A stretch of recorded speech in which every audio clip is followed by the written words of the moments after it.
Vamos agora à entrevista do dia com Denise Campos de Toledo. Vamos falar agora sobre o enfrentamento da pandemia de coronavírus, os perigos da automedicação, precauções com a retomada das atividades. Eu converso com Alfredo Salim Elito, médico do Hospital Sírio-Libanês. Doutor Salim, boa noite. Boa noite, Denise. Um prazer estar aqui com você.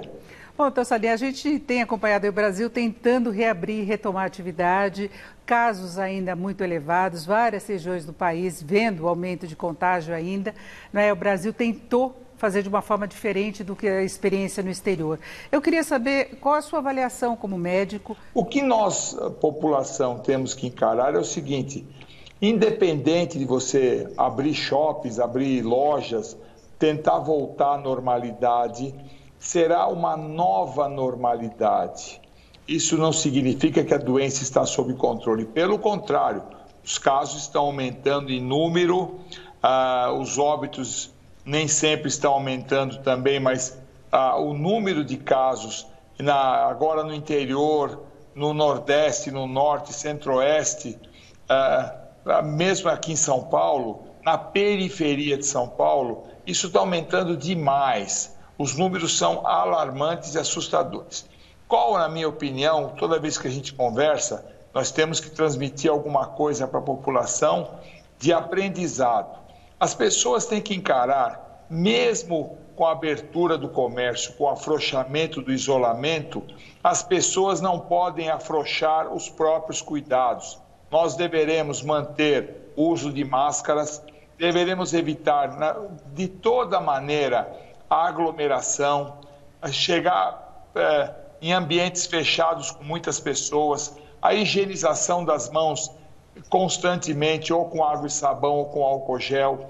Uma coisa que a gente não fala muito, Denise, mas levar as mãos até o rosto, porque essa doença ela é adquirida pelo nariz e pela boca. Então, se você tem o vírus na sua mão e você leva a mão à face, você pode se contaminar. Então, evitar o contato das suas mãos com o rosto, o uso de máscaras de maneira adequada e constante, evitar aglomerações e higienização das mãos o tempo todo, independente do local que você vá. Cada empresa, cada setor da sociedade tem que encarar, as escolas, todas elas têm que encarar por si mesma a maneira de evitar aglomerações no trabalho, o rodízio de horários, o rodízio de funcionários, o horário de pico de diferentes locais, os bancos, os shoppings, os escritórios de advocacia, o transporte público tem que ficar o melhor possível, porque senão vai ter um colapso de transporte público e com certeza vai aumentar muito o número de casos.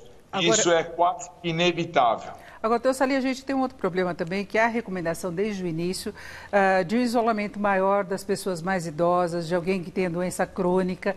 Isso cria uma outra situação que a gente tem visto também, que é o agravamento de outras doenças, a questão de depressão, de mortes em casa, porque a pessoa não quer buscar auxílio, não quer ir ao médico, não quer ir fazer um exame em laboratório. Que recomendação o senhor dá para esses casos, para as pessoas que querem evitar a doença, o contágio, mas descuidam da saúde em outros aspectos? Esse fato é real.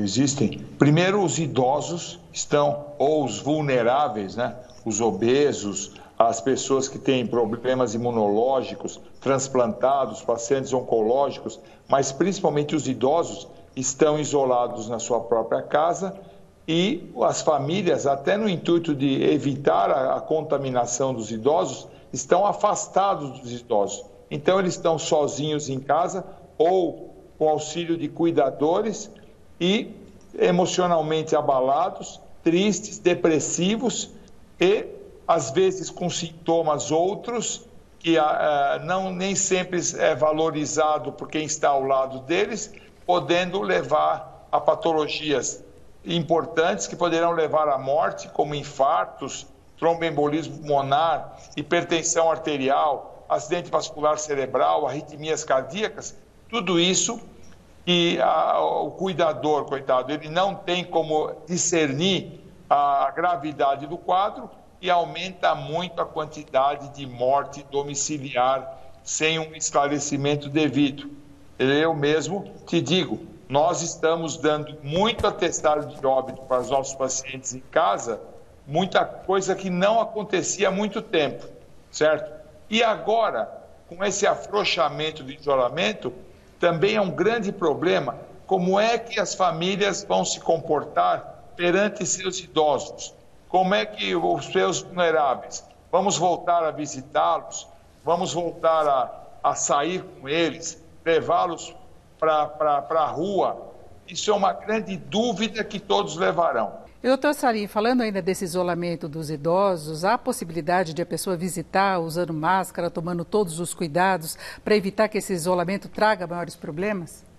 Qualquer pequeno sintoma de resfriado, qualquer sintoma, uma dorzinha de garganta, uma coriza, a pessoa tem que ter o bom senso de se manter em casa, isolado, para evitar a contaminação de outros. Se esse tipo de visita for feito por os idosos, existe uma boa chance de não haver nenhum tipo de contaminação, certo? Mas tem que ser distante, com higienização das mãos, uso de máscaras e evitar que a emoção aflore de querer dar um abraço, um beijo, um aperto de mão. Nada disso, Denise. Essa atitude de carinho, isso aí vai diminuir por um bom tempo.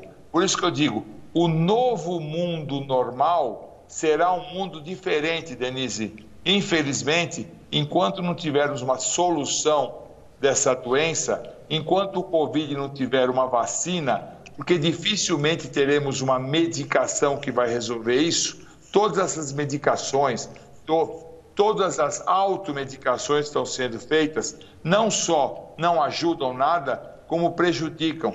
Você já me conhece há muito tempo, eu luto muito para evitar a automedicação.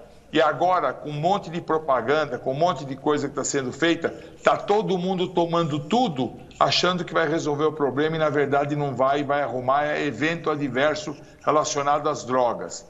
Então, enquanto não houver uma vacina segura, e isso, com certeza, menos de 8 a 12 meses, não vai ter essa vacina segura, porque quando você criar uma vacina, deverá ser feito um teste e deverá ser feita uma análise. Isso requer tempo, por mais que a ciência esteja lutando para se obter essa vacina, teremos um novo mundo normal, um novo mundo, um novo convívio entre os seres humanos. Agora, então temos que tomar esse cuidado, é isso. Ainda em relação a esse tipo de contato, não só visitando os mais idosos, uma pessoa que eventualmente seja contaminada sem saber, se ela usar máscara, lavar a mão, ela pode contaminar o ambiente da pessoa que mora naquele local e depois que sair o ambiente ficaria contaminado? Tem esse risco?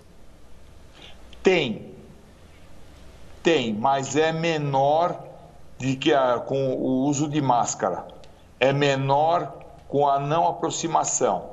É menor com a ventilação do ambiente. Hoje eu peguei um Uber para ir para o hospital, interessante, fazia tempo que eu não usava o Uber. O ar-condicionado desligado e o teto solar do carro aberto para ventilar o ambiente. Eu falei, interessante, isso é uma coisa. O mundo do ar-condicionado vai diminuir bastante. Então, essas medidas todas tomadas e limpar o ambiente com álcool gel no local que você participou, que você mexeu, é importante. Não tem 100% de segurança. Agora, ter uma máscara adequada, higienizar as mãos e higienizar os locais do ambiente que você ficou, diminui muito a chance de transmissão. Não é zero, mas diminui bastante essa chance. Eu conversei aqui com o Alfredo Salim Elito, que é médico do Hospital Sírio-Libanês. Doutor Salim, muito obrigada. Uma boa noite. Boa noite para você e prazer em revê-la, Denise.